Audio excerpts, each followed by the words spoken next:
Okay, out in the garage working on some of the accessory wiring on the Turbo Cub. This is the wiring for the Johnny Bucket. I have both switches installed and wired. I don't know if the directions are wired correctly yet. Obviously, up, I want up, and down for down, and up for tilt out, down for tilt in.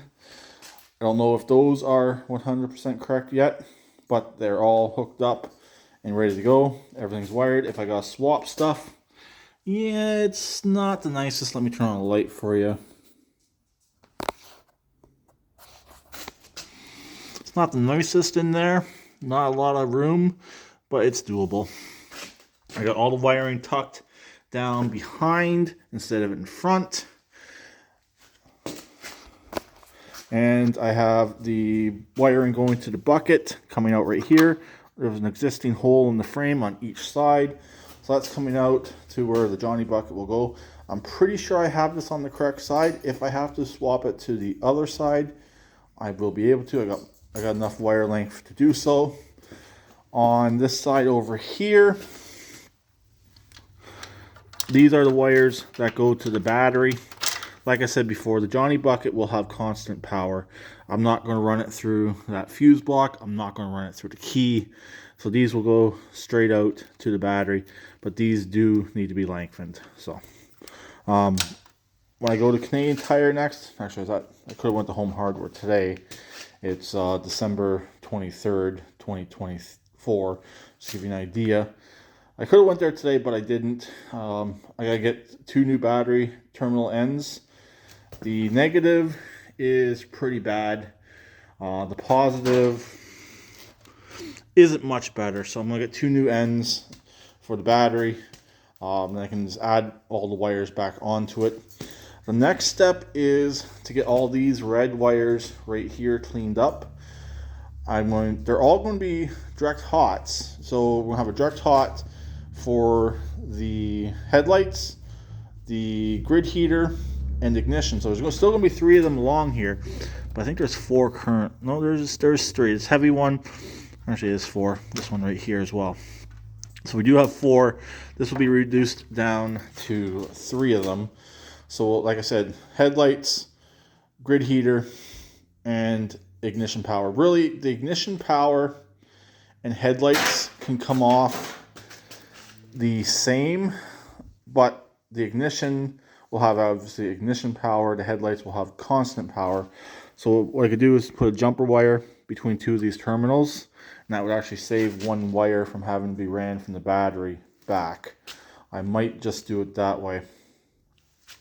Basically, grid heater, ignition, headlights, and then I'll just run a jumper wire between this one here and this one here, and obviously on this side here run to the headlights, and the other side will run up to the ignition to give the ignition key on power, and then obviously the grid heater wire will run up to the grid heater switch, and then from the switch to the actual grid heater itself. So I think I'm going to do it that way.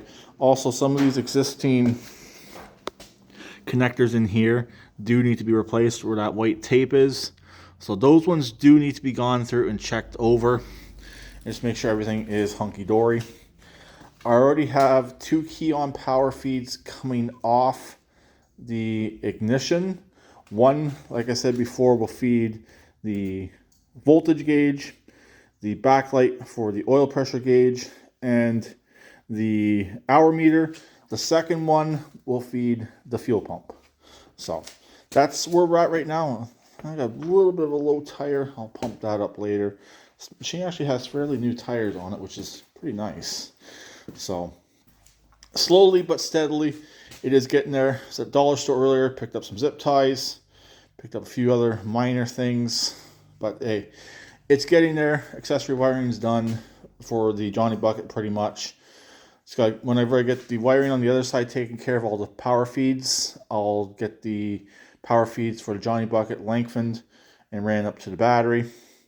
I may check the Johnny Bucket, double check which side the wires want to go on. Also, I can just run them straight across the front, just like that.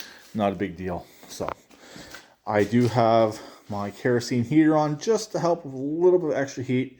Those front garage doors are not insulated. The back one is, and the walls have some insulation in them. So I'm comfortable in here, but I am done for right now. So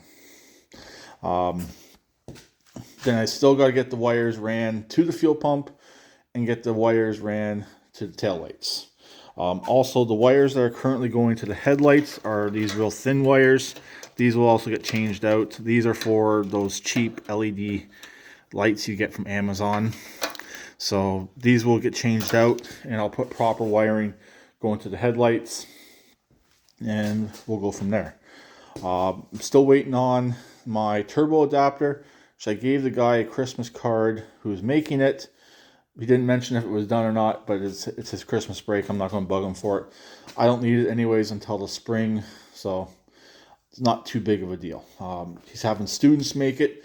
I'd rather wait a little bit longer and have a student make it than have it done right away by him. I'd rather have somebody get the experience on making the part instead of having someone who is experienced make the part in 2 seconds. So anyways, that's where we're at right now. That's where we're done for today.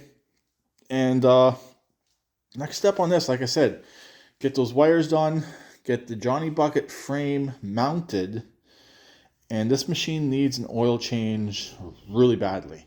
So I want to get the oil change done on this machine. That's why I'm not running this machine at all lately.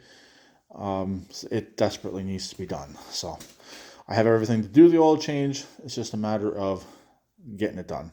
So I will talk to everybody later. Please keep it redneck like always, and please subscribe and comment. Since this video will be released after Christmas, there's no real point saying Merry Christmas. Oops, said it anyways. And Happy Hanukkah for everyone who does celebrate Hanukkah. Bye for now.